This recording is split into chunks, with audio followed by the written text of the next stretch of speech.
Hey there, Alex here. This is the Vivo NEX 3, Vivo's latest flagship device from a lineup known for being a little experimental.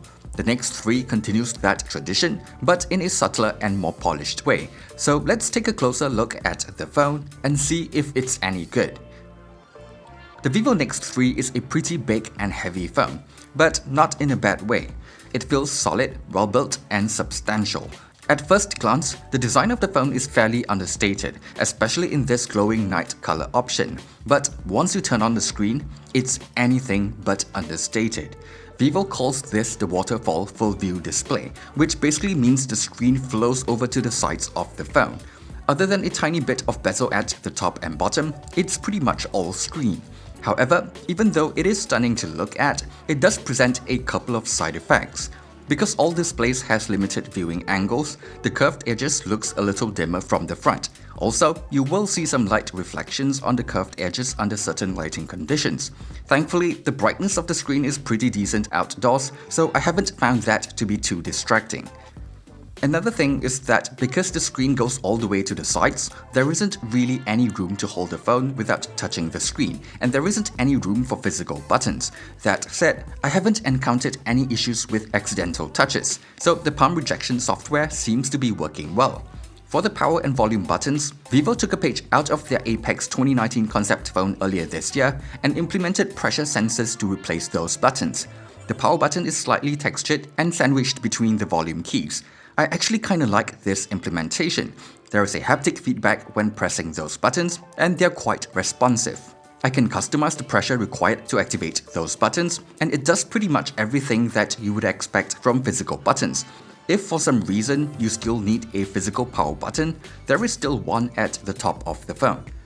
While we're looking at the top of the phone, the NEX 3 still has a pop-up front camera, but it's now right in the middle and comes with an LED light. This pop-up camera is probably also why the phone has no IP rating for water and dust resistance. But on the bright side, we do get a headphone jack, which is kinda rare these days. It's using an AKM audio chip, and it sounds noticeably better than a lot of phones that I have tested.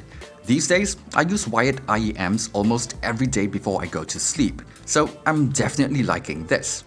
Unfortunately, in terms of speaker quality, the single bottom firing speaker is a little underwhelming. It's loud, but the quality is just average. It's a bit of a shame considering how good the phone is for media consumption.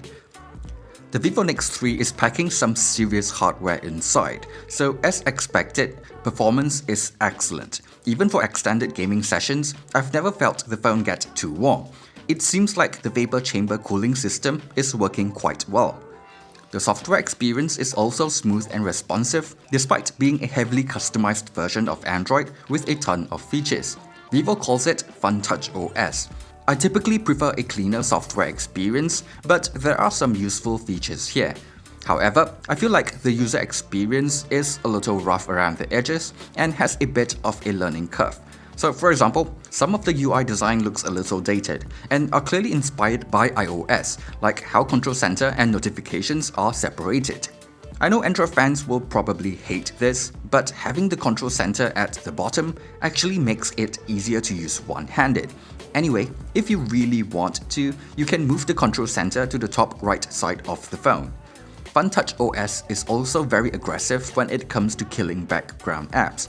It actually closed an activity tracking app while I was still using it, all because I went into a music player to change the song. So I had to tweak the settings to make sure it doesn't do that again, and I feel like this isn't something that regular consumers should have to deal with. However, this aggressive app management is probably part of the reason why battery life has been good for me, with the other part being the huge 4500 mAh battery. Even with heavy usage, I've never seen the phone go below 20% at the end of the day. It also comes with a 22.5 watt fast charger, so I don't even mind that there isn't wireless charging here. Moving on to one of the most important aspects of a flagship phone these days, the Vivo NEX 3 is using a triple camera setup with the usual wide, ultra-wide, and telephoto camera. Image quality with the main camera is really good for the most part in daylight, and it's able to capture nice looking details. Having the ability to zoom in and out with the telephoto and ultra-wide angle lens makes it really flexible as well. It is also able to use the wide-angle camera for macro shots.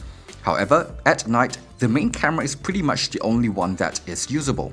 Zooming in is pretty much just digital zoom from the main camera, and the ultra-wide-angle camera is just not able to capture enough light. It does have a night mode which works well enough, but it's only for the main camera. For the front camera, it's able to take nice looking selfies and even keep faces properly exposed even with a strong backlight. Selfies at night tend to look a little softer and less detailed, but overall still good. It also comes with an impressive set of beautifying effects and photo editing tools for anyone who's interested, which is nice.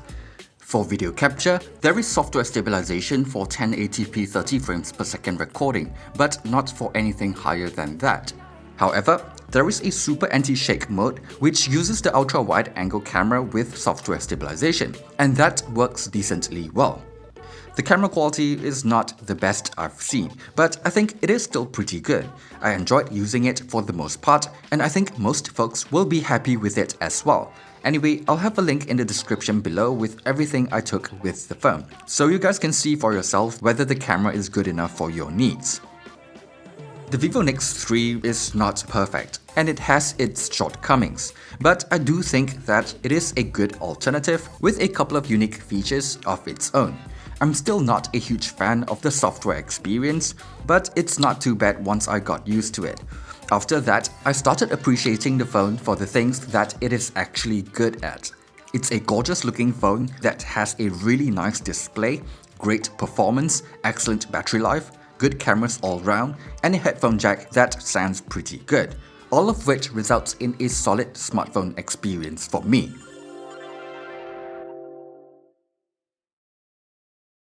Thanks for watching this video. If you've enjoyed it, be sure to leave a like and subscribe to the channel for more content in the future. Thanks again, and see you guys on the next one.